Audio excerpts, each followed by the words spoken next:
Bonjour à tous, donc aujourd'hui je vous propose juste un petit cours d'automatique sur la stabilité des systèmes discrets. Et en fait pour ça on va commencer par un petit exemple. On va supposer un système G2Z de la forme K sur 1 moins A z moins A. On va supposer une entrée en échelon et je vais vous demander de calculer les 5 premiers échantillons de la réponse donc à l'échelon de ce système là pour différentes valeurs de A, donc allant de moins 2 à A2. Et du coup de remplir ce petit tableau là, ce petit tableau-ci, et d'essayer d'en déduire par vous-même en fait une règle sur l'impact de la valeur de A sur la stabilité du système. Donc je vous propose d'essayer de faire pause, hein, c'est un petit exercice sur les équations récurrentes, c'est pas très compliqué, vous pouvez essayer de le faire et de revenir juste après. Donc là je vais vous donner la solution, donc on va le faire assez vite, hein. Donc vous avez ici, si on a E de K-1 qui vaut toujours 0 du coup, on va avoir 1, moins 1, 3, moins 5. Donc on va avoir une sortie qui va osciller en s'agrandissant à chaque fois, donc jusqu'à plus ou moins l'infini. Si A il vaut moins 1, on va avoir une oscillation entre 0 et 1, donc on n'est pas vraiment sur une valeur finie.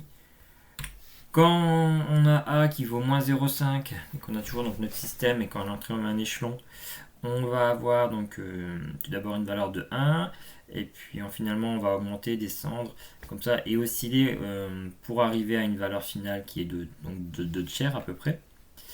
Quand A égale 0, bah, ça va assez vite à calculer, on a toujours 1. Quand on a 0,5, et ben on va essayer toujours par ici, on va augmenter petit à petit pour converger vers une valeur de 2.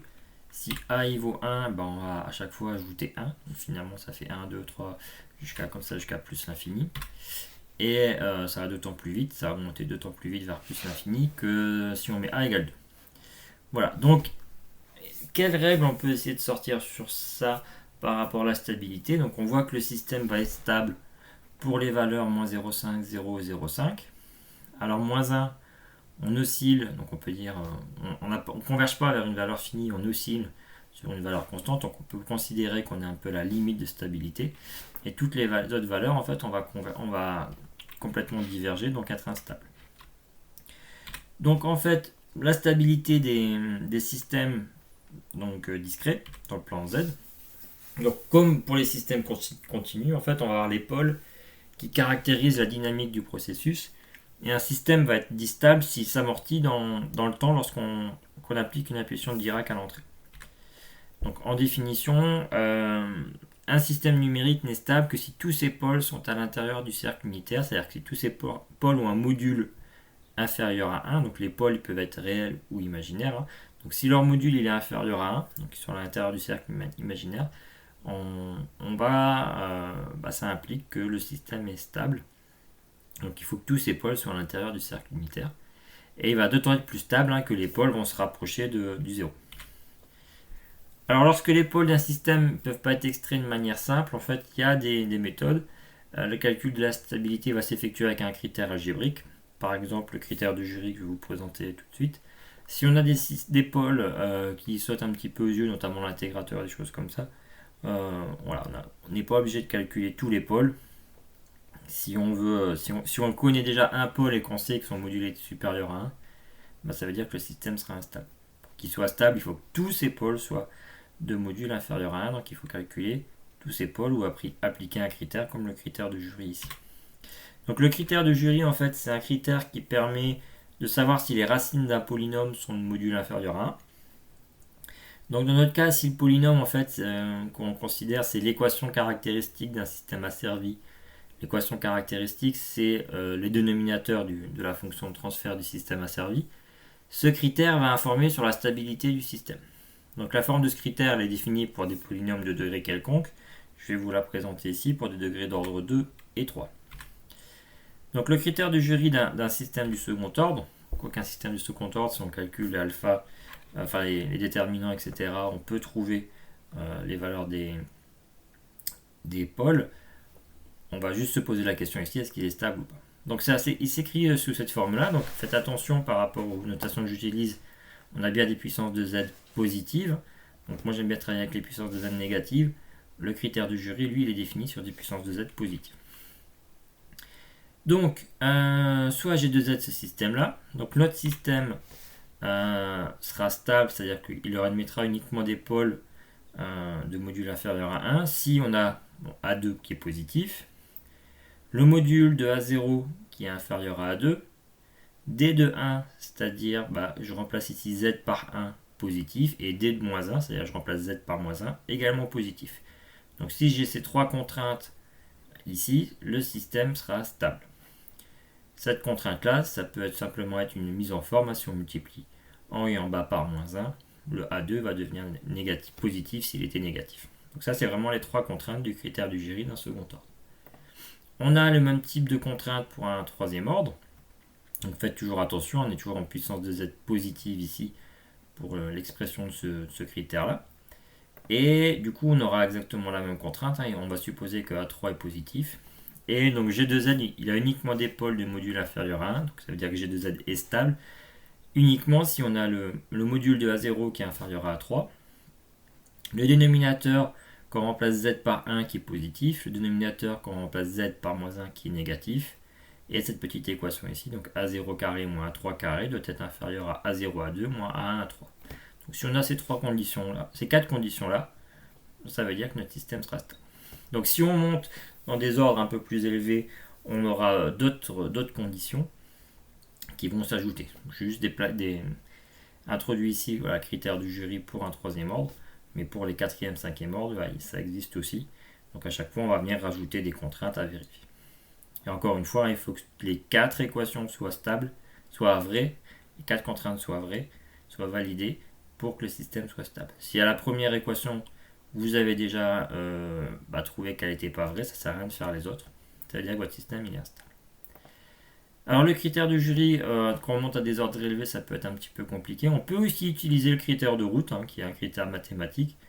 Pour cela, en fait, on va utiliser un petit changement de repère. Donc pour rappel, le critère de stabilité en continu, c'est que le pôle soit à partie réelle strictement négative.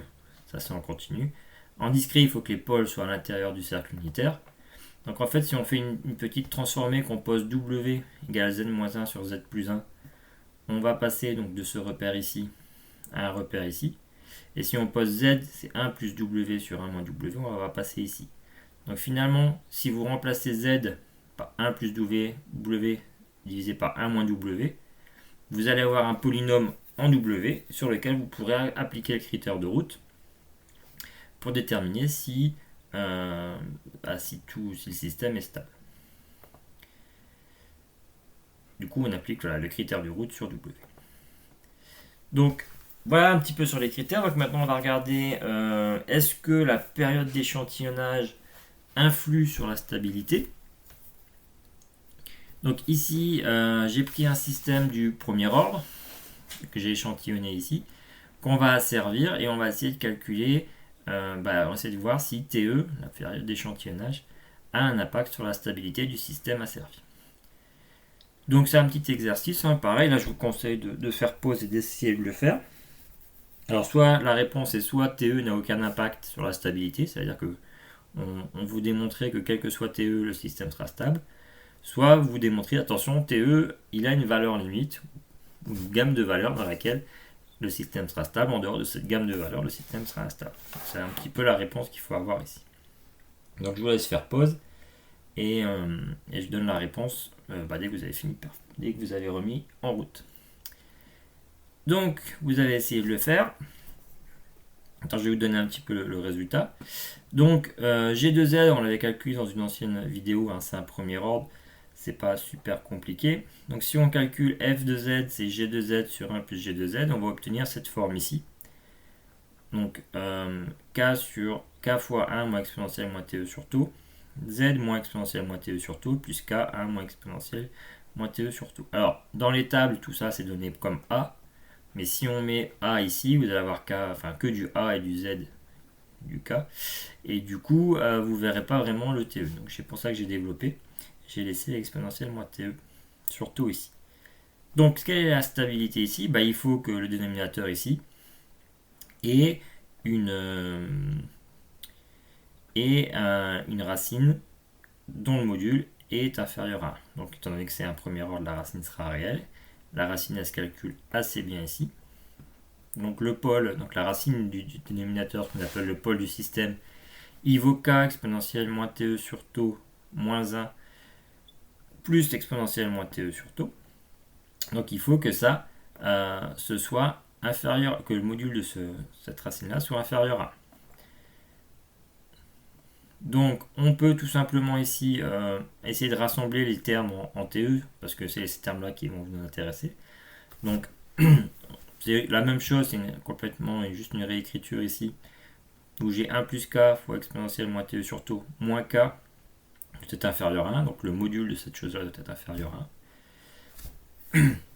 Donc pour un k qui est donné, donc un système connu et un taux connu, en fait TE il doit respecter que il doit être inférieur à moins taux log népérien de k-1 sur k plus 1. Alors j'ai pas fait le détail, hein, je vous laisserai le faire, hein, c'est pas très compliqué, on y arrive.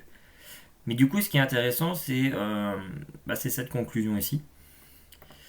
Donc en gros on a la période d'échantillonnage qui n'est pas uniquement dictée par le théorème de Shannon, mais qui va aussi être dictée par les caractéristiques du système. C'est-à-dire que même si Shannon est respecté, si vous prenez un TE qui n'est pas adapté, vous pourrez devenir instable en boucle fermée. Donc ça c'est très important. Et la stabilité va avoir un impact sur TE. Alors physiquement, à quoi on pourrait assimiler ça? Si on a un TE trop grand, ça veut dire que le système sera instable. Bon bah imaginez vous avez quelqu'un que vous essayez de guider dans les rues de votre ville. Si vous lui donnez une info toutes les 5 secondes, tourne à gauche, tourne à droite, etc., il y a des chances qu'il arrive chez vous. Si vous lui donnez une info toutes les heures, va à gauche, va à droite, et que quand vous dites rien, il continue son action d'aller tout droit, bah, il y a des chances qu'il a très peu de chances quand même d'arriver chez vous. Donc c'est un petit peu l'idée. Voilà, c'est plus on va raccourcir la période d'échantillonnage, plus on a de chances quand même d'avoir un système stable. Le problème c'est que si on la raccourcit trop, encore une fois, le prix du contrôleur va être un peu plus élevé. Tout ça c'est un compromis à faire. Mais en tout cas la stabilité est liée directement à la période d'échantillonnage. Voilà, j'espère que cette vidéo a été à peu près claire. Je vous souhaite une bonne journée. Au revoir.